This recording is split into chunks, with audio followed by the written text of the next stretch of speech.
person is Senator Hirono. Thank you, Mr. Chairman.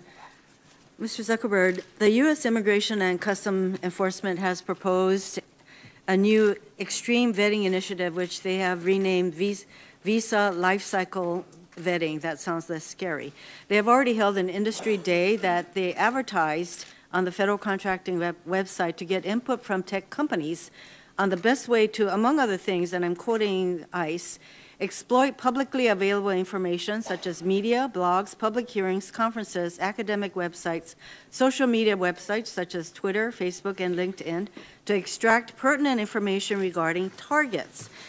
And basically what they want to do with these targets is to determine, and again I'm quoting the ICE's own document, they want, ICE has been directed to develop processes that determine and evaluate an applicant's, i.e. target's probability of becoming a positively contributing member of society, as well as their ability to contribute to national interests in order to meet the executive order, that is the president's executive order.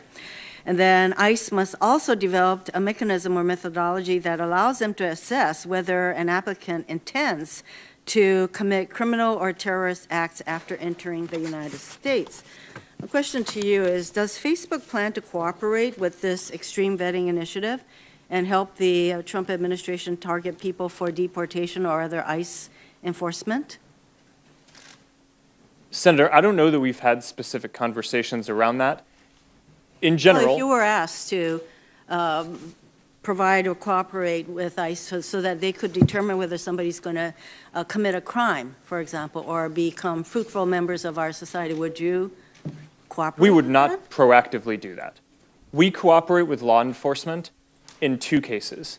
One is if we become aware of an imminent threat of harm, then we will proactively reach out to law enforcement, as we believe is our responsibility to do.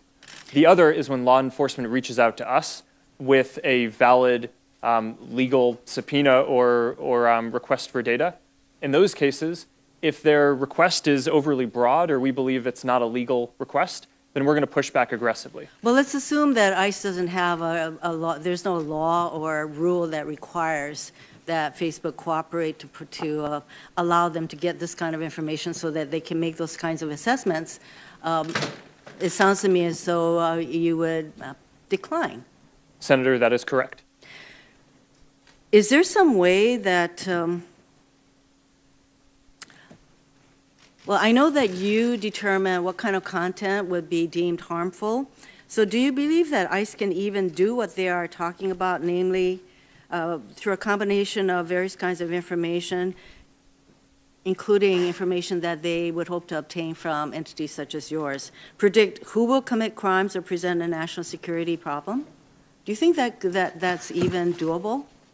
Senator, I'm not familiar enough with what they're doing to offer an informed opinion on that.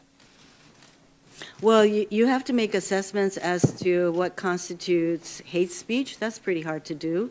You have to assess what election interference is. So these are rather difficult to identify, but wouldn't trying to predict whether somebody's going to commit a crime fit into the category of pretty difficult to assess? Senator, it sounds difficult to me. All of these things, like you're saying, are difficult. Well, I don't know, without having worked on it or thinking about it, how much progress one could make. I think common sense would tell us that that's pretty difficult, and yet that's what ICE is proceeding to do.